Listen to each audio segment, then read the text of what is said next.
along the sun-soaked shores of the Gulf Coast, where the ocean breeze whispers through Spanish moss and history runs deep, darkness sometimes lurks beneath the surface, secrets buried in the sand, mysteries that refuse to stay hidden, crimes that shook quiet towns to their core. This is True Crime Sistas, where we uncover the most chilling, twisted, and baffling true crime cases from the Gulf Coast. Stories of betrayal, disappearances, and justice sought in the shadows of paradise. From the neon-lit streets of New Orleans to the sleepy bayous of Louisiana, from Florida's sun-drenched panhandle to the backroads of Mississippi and Texas, these are the cases that haunt the Gulf. And together, we're diving deep. Lock your doors, check your surroundings, and let's begin. Here is the tragic story of the Luong children, a father's heartbreaking decision on Dauphin Island Bridge. Some stories defy understanding. Some crimes shake the very core of our beliefs about humanity. Today, we uncover one of the most chilling tragedies in South Alabama history, the case of Lam Luong, a father who committed an unthinkable act. What could drive a man to such darkness? Stay with us as we explore the horrifying details, the motives, and the aftermath of this shocking crime.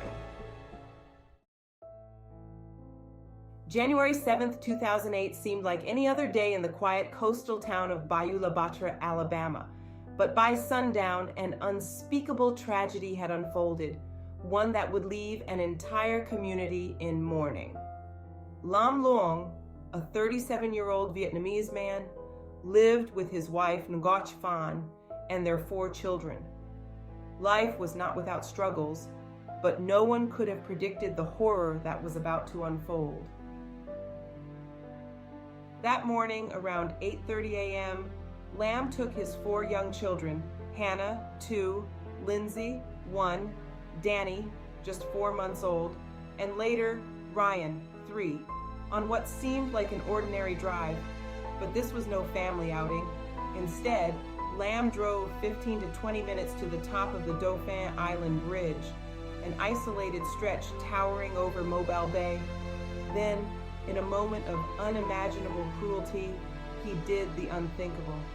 One by one, he threw his children over the railing, 106 feet down into the frigid waters below. After leaving the bridge, Lam went about his day, attempting to get gas, borrowing money, and even buying crack cocaine. Surveillance footage showed him at a Chevron station shortly after the crime, appearing shockingly composed. What could drive a father to commit such an act? Investigators uncovered a disturbing truth. Lam Luong was embroiled in a domestic dispute with his wife, battling addiction, unemployment, and spiraling out of control. That morning, after a heated argument, he made a twisted decision, one fueled by rage, jealousy, and the need to inflict unimaginable pain. Bridge. He just wanted to show her that he's the head of the family. He wear the pants in the house. He gonna get what he want. He wanted revenge. He think that everybody against him. The couple had moved to Georgia after Hurricane Katrina, but their relationship crumbled under the weight of Lam's infidelity and drug use. When Ngoc moved back to Alabama with the children, Lam followed, but his behavior only worsened, refusing to work, relying on his wife's family for money, and spending it all on crack cocaine. Feeling looked down upon, he stewed in resentment. Experts say that in cases like this, children are often seen not as individuals, but as tools for manipulation. When mental instability and substance abuse intersect, the consequences can be catastrophic.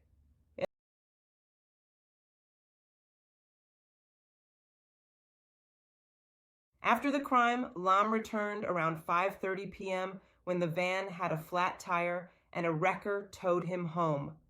Q's mother, Dung, had been calling him all day, desperate to find out where the children were, but Luong would not answer. Finally, he told her that he had given the children to a woman named Kim. someone who acted as if she knew the family, but she had not returned. When Keo learned of this, she insisted he report the children missing, which he eventually did. At the Bayou La Batre police station that night, Luong maintained his story. He had given the children to a woman named Kim, and she never brought them back.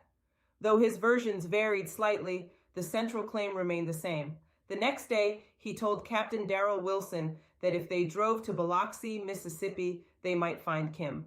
But after an hour of searching, Luong admitted he had no idea where to look. He lied to authorities and his family, desperately clinging to his fabricated story. But it didn't take long for the truth to unravel. Suspicious of his inconsistencies, investigators pressed harder. Eventually, Luong confessed. He told his wife, Q, that the children were dead. Shortly after, he revealed to Captain Wilson that the children were in the water. He agreed to take them to the location. Luong directed Captain Wilson to the top of the bridge and pointed out exactly where he had parked the van and where he had thrown each child into the bay below. But later, when interviewed again, he recanted his confession and returned to the Kim story. He smiled and told Captain Wilson, "If you find the bodies, then you charge me." A massive search operation was launched involving divers, helicopters, and rescue boats. One by one, the bodies of the innocent children were recovered, their tiny, lifeless forms a heartbreaking reminder of the horrors they endured. CN News at 9. A gruesome discovery near Bayou La Batre this morning. It's one everyone expected to make, but hoped they wouldn't. The body of 4-month-old Danny Long was found by a hunter in a marshy area around 9 a.m. this morning. The little infant is one of 4 children believed to have been tossed off the top of the Dauphin Island Bridge on Monday. Investigators tell Fox 10 News their father, Lam Luong, confessed to killing them. It's a story we've been following all week. Fox 10 News reporter Adam Gassimi joins us live from Bayou La Batre. Adam, you've been out there since 6 this morning. How did everything unfold today? Well, Eric and Renee, good evening. Around 10:30 this morning, as you said, we got a report here, actually on Dauphin Island, that investigators believe that they had recovered the remains of an infant child. They tell us around 9 a.m. today, a duck hunter near Point of Pines, that is not too far, just west of Bayou La Batre, had spotted a infant child washed up in a marshy area. We knew at 5 o'clock this afternoon that indeed was the remains of 4-month-old Danny Luong. Now, in late afternoon autopsy reveals that Luong died as a result of blunt injuries as well as drowning. Tonight, on Saturday, January 12th, 4-month-old Danny was found 12.5 miles west of the bridge on the banks of an isolated marsh area. On Sunday, January 13th, 3-year 11-month-old Ryan was found 16.4 miles west of the bridge. On Tuesday, January 15th, 1-year-old Lindsey was found in Mississippi, 18 miles west of the bridge, and 5 days later, on January 20th, the final body, 2-year-old Hannah, was located floating in the Gulf of Mexico, south of Venice, Louisiana, 144 miles west of the bridge, bringing the harrowing search to a devastating end. Mexico. The Coast Guard was notified by a passing boater in the waters to the west of here quite a ways, and the Coast Guard dispatch and has recovered the body of a small Asian child.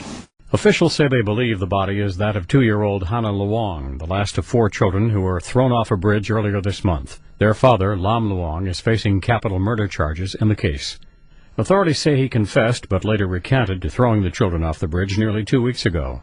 That prompted the search. It's not like a land search where you can clear it and it's good. We have to clear it every day, every morning, every evening. So it's a lot of repetitious, but I don't know what else we can do. The sheriff says the final recovery lets them wrap up the search effort. But at this time it's sufficient enough to us to suspend all recovery operations, and hopefully this will bring this recovery effort to a conclusion. Officials will confirm the identity of the toddler. Lam Luong's preliminary hearing scheduled for March 5th. Brian Thomas, The Associated. The trial was a spectacle of grief, anger, and disbelief. Prosecutors portrayed Lam as a heartless murderer who deserved no mercy. His defense argued that he was under the influence of drugs, incapable of fully understanding his actions, but the jury saw through it. Lam Luong was convicted on all counts and sentenced to death, a punishment many believed was the only fitting end to such a horrific crime. A decade later, in 2018, Lam's attorneys filed a motion arguing that he had an intellectual disability, making him ineligible for execution. Both prosecution and defense experts confirmed his impairment. As a result, his death sentence was reduced to life in prison without parole. This morning, a Mobile County judge voided the death penalty for Lam Luong, the man convicted of throwing his 4 children off of the Dauphin Island Bridge 10 years ago. The ruling was so controversial that even the judge expressed frustration. News 5's Nicolette Schleisman is live in our studio to explain. Nicolette?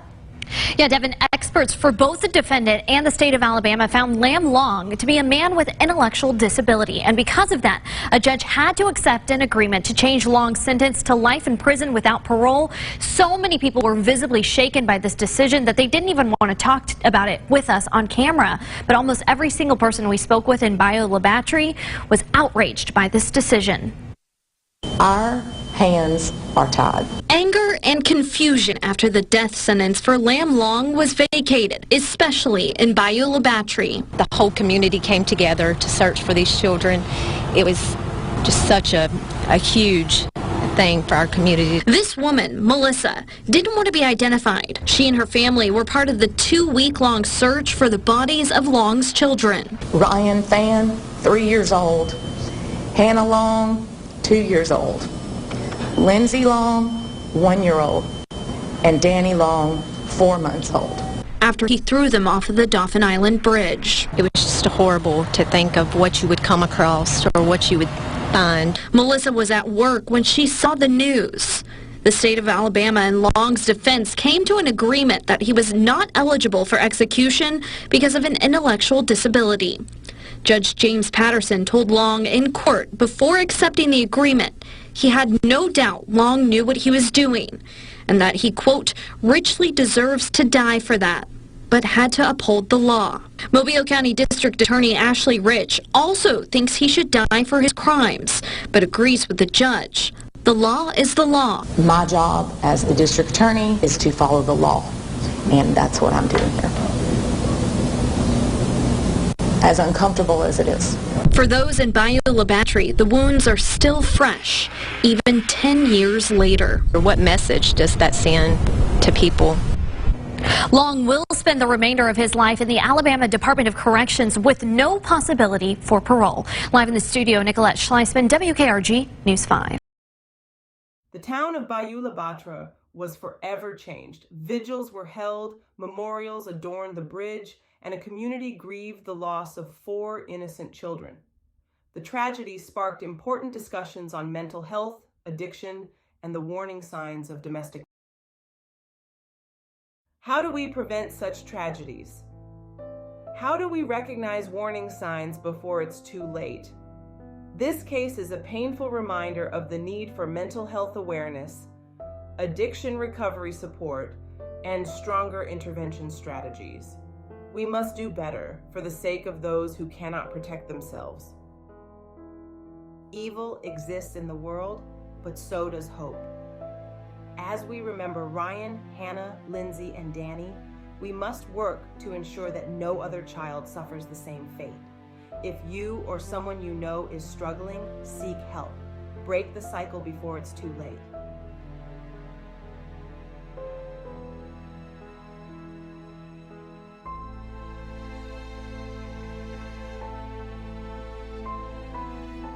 If you found this story compelling, please like and subscribe for more true crime stories that explore the darkest corners of human nature. Until next time, stay safe and take care.